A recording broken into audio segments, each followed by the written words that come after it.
Sí, vamos a hablar un poco del amor, porque vos sos una mujer que hace investigaciones, que investiga sobre su propia vida también, ¿no? Psicóloga, escritora, pero siempre viene todo lo que investigás, aparece con un libro que compartís con todos nosotros y que nos das como de alguna manera las herramientas que vos encontraste.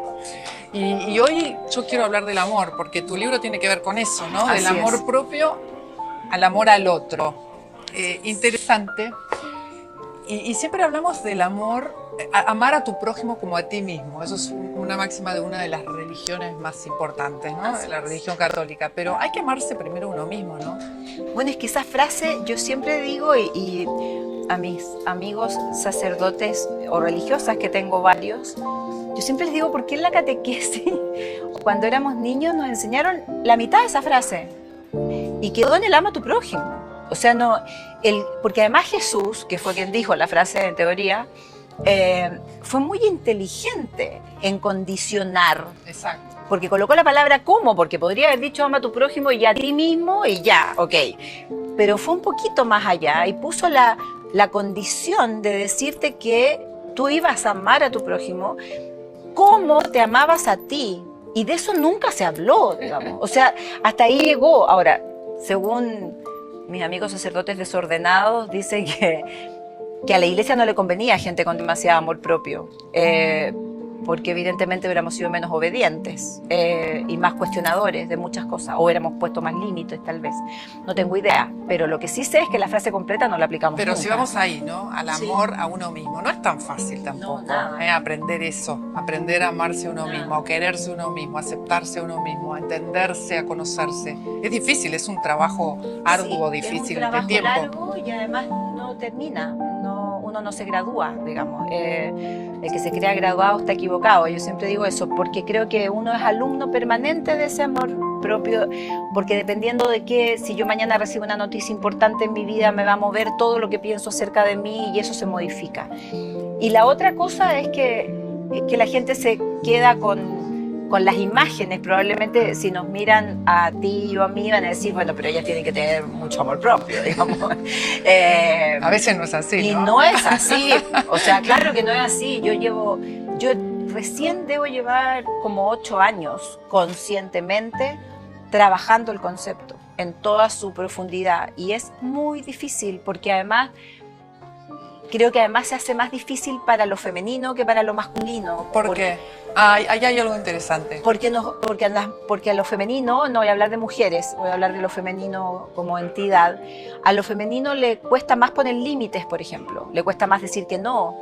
Lo femenino fue creado además o educado por este modelo como patriarcal frente a una falsa humildad, como nunca reconocer que tienes talentos. Entonces si yo te digo que tienes el cabello lindo, tú me vas a decir que tienes las puntas secas, o siempre como bajar un peldaño de la hermosura Una falsa humildad. Es una falsa humildad, que estamos hiperentrenadas para tenerla, pero que a la larga te impide el reconocerte. Claro, al final te la vas creyendo, ¿no? Y sí, que en realidad obvio. No tenés sí, todo lo malo y nada de lo bueno. Tienes los peros. El pero algo, ese pero tiene que ver con esa educación. Entonces, de verdad yo creo que es un concepto difícil de trabajar, que tiene mala prensa todavía, que no debe tener más de 15 años en la psicología como realidad y que está asociado a que si yo tengo demasiado amor propio, voy a ser egoísta. Y es justo lo contrario. Mientras más amor propio, más generosa soy. ¿Cómo lo trabajo? ¿Cómo voy hacia ahí? ¿Qué herramientas puedo tener para empezar primero a conocerme, ¿no? Y después a aceptar lo Muy que bien, soy? ahí van dos. Ahí van dos, bien, empecé bien entonces. Muy bien, ¿Cómo seguimos? muy bien. Hasta donde tú llegaste con el autoconocimiento y la autoaceptación, llegas como a la autoestima. Como al decir, me cae bien Pilar Sordo, yo me caigo bien, o me caigo mal, dependiendo en el periodo en el que esté. O esto me gusta de mí y esto otro no me gusta de mí. Pero lo acepto. Lo acepto. Y ahí entramos en que pareciera que si yo me autorreconozco de determinadas características, va a ser relativamente fácil la aceptación, cosa que tampoco es cierta, porque como tenemos la falsa humildad y nos cuesta decir lo bueno que tenemos, entonces tampoco es tan sencilla esa aceptación. Y lo mismo pasa con las sombras o con la parte más oscura de uno. Después de eso viene el autocuidado y ahí ya empezamos a entrar con el tema de amor propio. Y el autocuidado tiene una dimensión muy profunda que tiene que ver como con los 4 cuerpos. ¿4? 4, sí. O sea, tenemos cuatro partes en sí. nuestro ser. Primero es el cuerpo físico, que requiere lo que todos sabemos que requiere. Buena alimentación, sueño, físico, descanso, mimos, la sensación de reparación, de conexión con el cuerpo para saber qué te está informando en el caso de alguna enfermedad. Estar atento, alerta. Muy, porque además el cuerpo es muy generoso, entonces entrega demasiada información que nosotros la perdemos muchas veces durante el día. Después está el cuerpo mental y el emocional. El mental y emocional forman uno solo, que es el que tiene que ver con las creencias, con todas aquellas creencias limitantes que tenemos. Creencias que fuimos adquiriendo, que fuimos trayendo, que nos fueron inculcando y que quizás no son las que nos hacen felices, ¿no? Todas las anteriores. Sí, o las que nos hacen bien o las que nos llevan a este amor. Las creencias no nos hacen bien. Generalmente las creencias implican juicio, implican prejuicio, implica distanciarse del otro. Y después está el emocional, que tiene que ver con la expresión de emociones, donde uno debiera hacer un chequeo diario o por la noche, preguntándose cómo fue tu capacidad para expresar lo que sentías.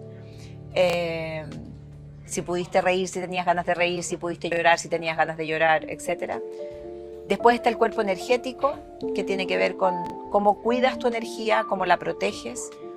Y después está el cuerpo astral, que es el que tiene que ver con el sentir que uno forma parte de algo más grande. Uno forma parte de algo más grande, ¿no? Aunque quizás muchos digan de qué están hablando. Yo creo que formamos todos parte de algo más grande. O sea, de hecho somos más todos juntos que solos. No creo que podamos conseguir nada. ¿Y en qué nos cambia tomar conciencia de ese formar parte de algo más grande, de que todos un poco formamos? En que hay una conciencia del otro. De hecho, yo en el libro hablo de un capítulo entero que se llama Otroridad. Otroridad, ahí, sí, eso.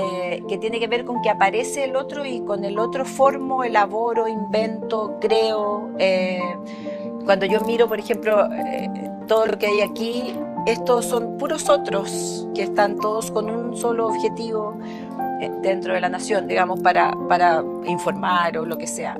Pero solo no podrían hacer nada. Entonces, la solidaridad, la equidad, la distribución, el cómo se reparte todo lo que existe, creo que tiene que ver con esa concepción donde en la medida que yo estoy bien conmigo, salgo mejor al encuentro con el otro. ¿Cómo nos cambió de planes la pandemia? Nos cambió un poco las prioridades, nos acercamos más a la naturaleza, por ejemplo, porque tuvimos que salir, de estar encerrados, nos quedamos un poco solos, ¿no? Sí, yo la viví casi toda sola. A ver. Sí, yo la viví casi toda sola. Al final me encontré con gente. Aprendí a cocinar, a mí se me quemaban hasta las ensaladas, pero lo cual fue heroico. Tengo heridas de guerra en las manos, pero cociné rico, me salvé. Y sí, yo creo que la pandemia nos hizo cuestionarnos un montón de cosas. Propósito de vida, dónde quieres vivir, qué vale la pena, qué no vale la pena, quiénes valen la pena a tu alrededor y quiénes no. Creo que fue un colador afectivo gigante. Dejamos de lado algunas relaciones, ¿no? Sí, es como cuando a uno se le pierde el celular, que uno dice, no, y de repente empiezan a llegar los que son importantes nomás y el resto se fue, murió, nunca más estuvo en la base de datos. Bueno, es más o menos lo mismo que pasó en la pandemia. Creo que nos reconectó con nosotros, pero creo que hemos sido como caraduras en culpar a la pandemia de todo. Yo creo que en muchas cosas la pandemia lo único que hizo fue mostrar. Mostrar lo que ya había. Sí, total. O sea, creo que esa pareja que tuvo crisis en la pandemia ya tenía crisis antes. Ese problema con ese adolescente ya venía de antes. El que no me guste mi trabajo venía de antes. Lo que pasa es que la pandemia nos dio como la visibilización del conflicto de una manera distinta. Y creo que eso marca una diferencia. Yo particularmente estuve muy enferma el año pasado. ¿Cómo fue eso? Fue por falta de amor propio. Sí, porque no tuve capacidad para decir que no frente a toda la gente que me pedía ayuda o contención. Yo llevo 25 años conteniendo procesos de muerte, acompañando gente a morir en realidad. y eso se supo, entonces la gente empezó a pedirme mil cosas y yo nunca fui capaz de decir que no. Y bueno, me vino un burnout muy, muy agudo que produjo una crisis hormonal y esa crisis hormonal provocó una falla cardíaca. Y, y las secuelas de todo eso que todavía están en mi cuerpo, el cuerpo que yo tengo hoy día no es mi cuerpo, estoy todavía muy inflamada.